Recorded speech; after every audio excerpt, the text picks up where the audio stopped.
The war room was full. Every general, every intelligence chief, every cabinet minister who matters in a conflict of this magnitude was seated at that table. The emergency session had been called because Iran had just launched what its own commanders were calling the most decisive wave of the entire operation. Missiles with 2-ton warheads, a brand new solid-fuel ballistic missile confirmed in combat deployment for the very first time. Coordinated strikes from Lebanon timed to the second. Targets that were not military bases or radar installations this time. The targets were the command centers, the decision-making infrastructure, the nerve system of the entire Israeli war machine. Every second counted. Every decision made in that room in those hours would determine the trajectory of this conflict for weeks, possibly months. And Benjamin Netanyahu, the man who launched this war, the man who has stood in front of cameras during every single previous military crisis, projecting authority and commanding the room, was not there. He was declared formally absent. Defense Minister Israel Katz took the chair. The War Cabinet conducted its most critical session without the man who started it all, and nobody in the Israeli government offered a single explanation for where he was. Let that sink in for just one moment before I take you through everything I am about to show you. Because what is happening right now in Tel Aviv, in Tehran, in Washington, and in the markets pricing every signal coming out of this conflict is not what you are being told it is. The official version has holes in it large enough to drive a Kabar-Shikan missile through. I am going to show you exactly where those holes are, separate what is confirmed from what is contested. And by the end of this analysis, you are going to understand why the events of the last 48 hours represent a turning point that no headline has fully captured. Stay with me. This changes everything. Let me start with what is not in dispute, because in a conflict this volatile, the first casualty is always verified information, and I refuse to trade in speculation when the documented facts are already alarming enough. What is confirmed? Netanyahu did not attend the Emergency Security Cabinet meeting. He was formally declared absent. Defense Minister Israel Katz presided over the session in his place. Israeli media, not Iranian state television, not IRGC-aligned channels, not opposition politicians with axes to grind, but Israeli media, outlets with direct knowledge of security cabinet protocols, reported this and described it as historically anomalous. The Times of Israel documented it.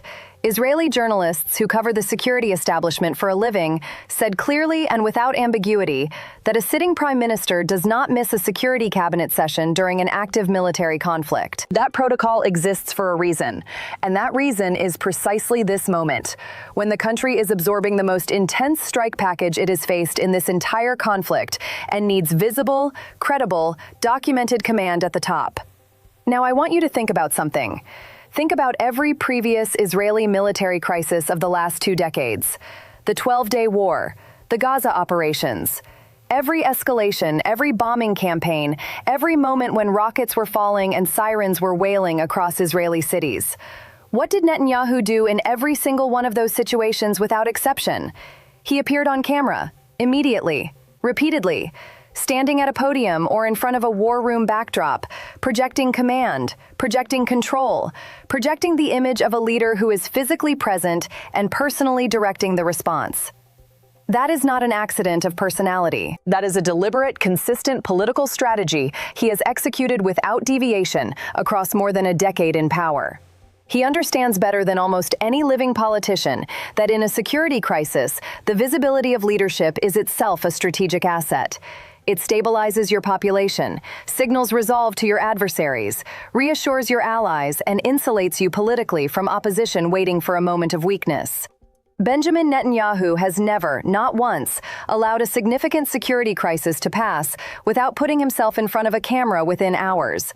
Until now. So when the most dangerous 48-hour period of this entire conflict produces not a podium appearance, not a war room briefing, not a direct address to the Israeli people, but instead a brief clip filmed behind a curtain in an undisclosed location, followed by cafeteria footage that immediately generated intense scrutiny from independent fact-checkers.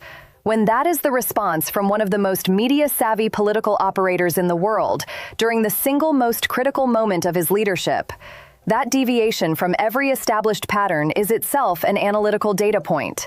I am not telling you what it means. I am telling you that it is real. It is documented, and it demands an explanation that has not been provided. Here is what else is confirmed and what remains contested. Shortly after Netanyahu's absence became publicly known, Iranian state media and IRGC-aligned channels moved rapidly to construct a narrative suggesting something significantly more consequential had occurred than Israel was prepared to acknowledge. Pakistani media, including the Express Tribune, reported that a drone strike had produced results more serious than what Israeli official communications were characterizing. Chinese, Russian, and Turkish outlets carried similar framing. Western media stated that Netanyahu is alive, and his absence had an unspecified operational explanation. But here is the detail nobody is connecting properly. An Indian journalist working for a major outlet was arrested. Confirmed by Gulf media. Corroborated by multiple regional sources. The reported sequence. The journalist was transmitting live from a location where Netanyahu was physically present, identified the prime minister on camera during that live broadcast, and shortly after, a strike was reported in the area.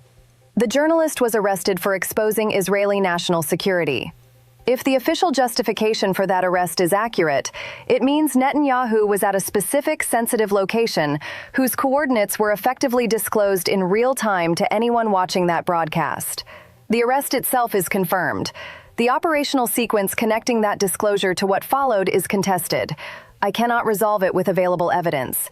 But the combination of that arrest, the 48-hour information gap, the cafeteria footage, and the formal declaration of absence from the most important security cabinet meeting of this war is not a pattern that a healthy, fully commanding prime minister produces. Whatever explains it, that reality stands. Now let me take you through what Iran actually did on the night of March 14th, because the weapons systems deployed in this wave represent a categorical escalation beyond anything previously committed to this conflict. The IRGC confirmed the launch of what it designated as the 54th wave of Operation True Promise 4, and this wave was categorically different from the previous 53 in one specific and critical way.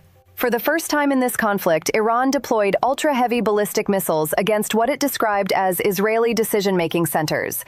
The systems used included the Kabar-Shikan, a missile armed with a 2-ton conventional warhead, the heaviest conventional payload in Iran's entire arsenal, alongside the Sejjil, a solid-fuel strategic ballistic missile confirmed in combat deployment for the very first time during this operation.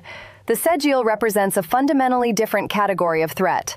Every previous major salvo used liquid fuel systems that require a preparation window before launch, a fueling process that takes time, during which satellite reconnaissance can detect the activity. That detection window is the gap between warning and impact. A solid fuel missile eliminates that gap entirely. It can be fired within minutes of the launch decision. No fueling exposure. No thermal signature of pre-launch preparation visible from orbit. The time between the command decision and the moment the warhead descends on its target collapses from hours to minutes. The Sejjil's range covers every American and Israeli military installation in the region. Every single one. Its confirmed combat deployment on the night of March 14th was not an inventory accident. It was a deliberate signal that Iranian commanders have made a conscious decision to commit a higher tier of strategic capability than at any prior point in this conflict. And the question you need to ask yourself, the question every defense planner in Washington and Tel Aviv is asking right now, is this: if Iran just revealed its Sejjil in combat for the first time, what else is it holding back?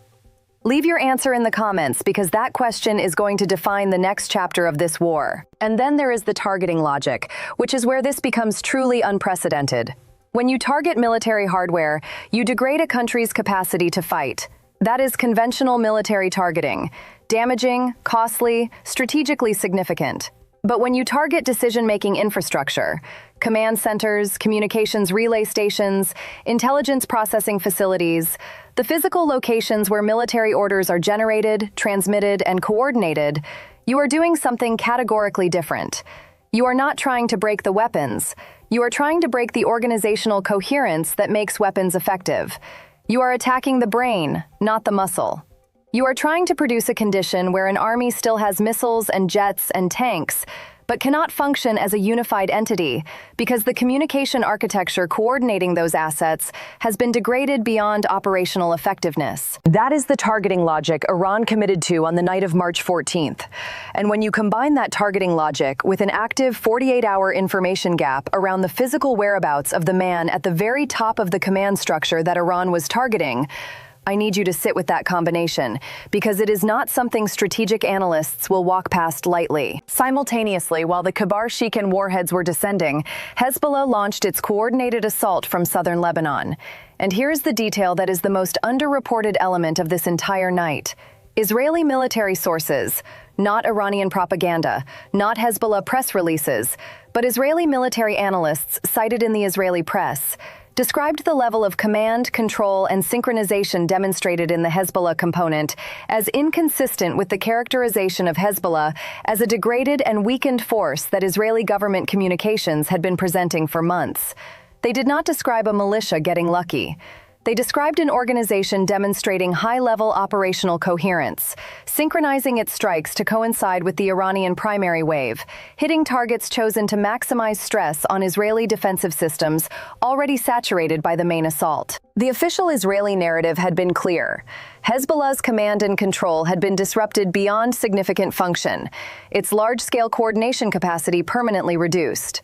The organization that struck from Lebanon on the night of March 14th did not correspond to that description in any way that the Israeli military analysts doing the actual assessment were willing to validate.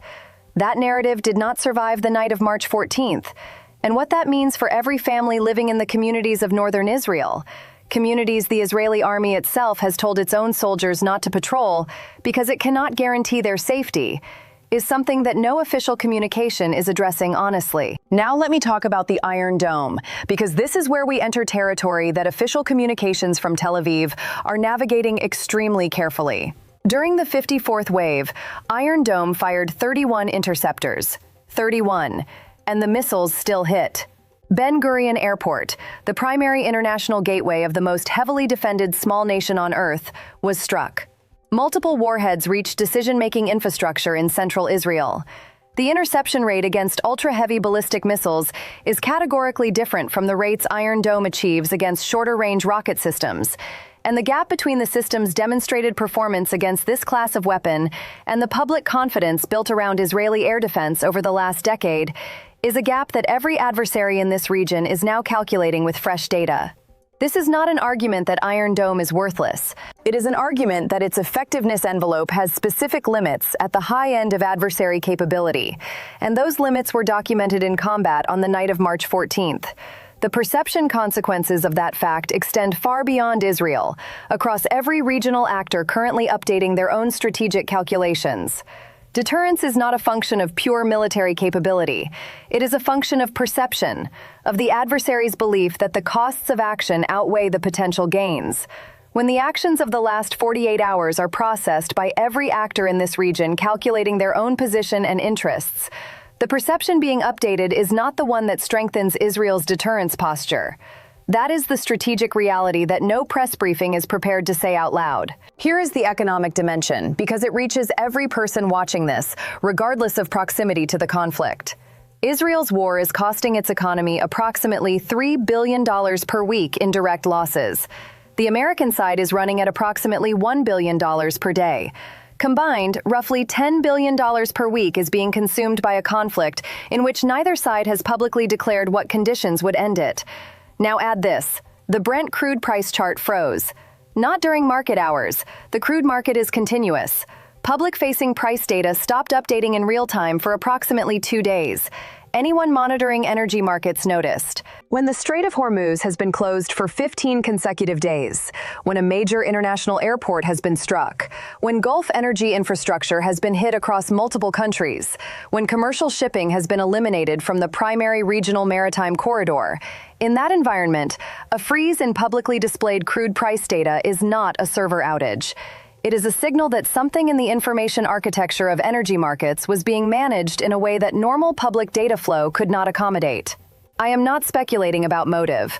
I am telling you it happened. It was anomalous, and the timing was not coincidental. Here is what I need you to carry forward from everything I have shown you today. 3 things are simultaneously true right now. First, the information environment around this conflict is being actively managed by every party with stakes in the outcome. Iranian state media is constructing a maximalist narrative. Israeli official communications are constructing a minimalist one. The truth lives in the documented evidence, and the documented evidence is alarming enough without embellishment in either direction. Second, the events of the night of March 14th represent a qualitative escalation that has not been matched by any equivalent de-escalatory move from either side.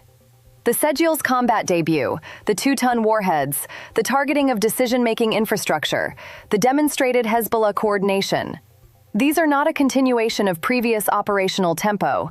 They are a step change. Third, the 48-hour information gap around the prime minister of a nuclear-armed state during the most dangerous period of its most significant military conflict in decades is analytically significant regardless of what ultimately explains it. History does not give us many examples of leaders who were fully operational, fully in command, and physically uncompromised, who communicated that status through cafeteria footage while their war cabinet met without them. The deterrence framework that has governed Israeli security strategy for decades rested on 2 pillars: the belief that Israel could defend itself effectively, and the belief that the consequences of attacking would be so catastrophic as to make any attempt irrational.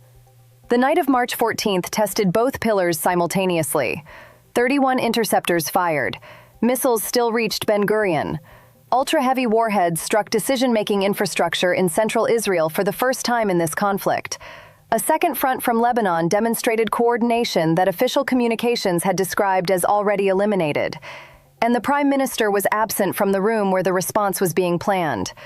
Both components of that framework were stress-tested in the same night, and the results were not what the framework requires to remain credible. And the most chilling question, the one that everyone from Langley to the Kiryat to the bunkers under Tehran is sitting with right now, is not what happened on March 14th. It is what Iran does next, knowing everything it now knows about where the gaps in that framework actually are. I am going to leave you with one question, and I genuinely want your answer in the comments, because every response I read shapes how I build the next analysis. Here it is. What do you actually believe explains Netanyahu's absence from that war cabinet meeting? Not what the official account says, not what you hope. What do you believe, based on the pattern of behavior this man has demonstrated across 15 years in Israeli politics, and the specific deviation from that pattern that we are documenting right now? Because the answer to that question determines everything about what comes next. It determines the chain of command for the Israeli response. It determines the credibility of whatever deterrence posture Israel projects in the coming days. It determines whether the adversaries across the table are calculating against a unified and operationally intact Israeli leadership structure, or against something more fractured and more vulnerable than the official communications are acknowledging. Evidence first, analysis second. But right now, the evidence is pointing in a direction that the official version of this story has not caught up with yet. And when it does, when a confirmed, documented, unambiguous public appearance resolves the questions this analysis has raised, when the full accounting of what the 54th wave actually struck becomes publicly available, when the logic connecting the state of emergency extension, the arrested journalist, and the cafeteria footage finally becomes clear, when any of that breaks, this channel will be here connecting those dots in real time, with the same standards of evidence and the same refusal to substitute comfortable narrative for documented reality that has guided every analysis I have brought to you. Subscribe, activate notifications, because this story is not finished, not by a long way. And the next 48 hours are going to tell us more about where this conflict is truly headed than the last 3 weeks combined.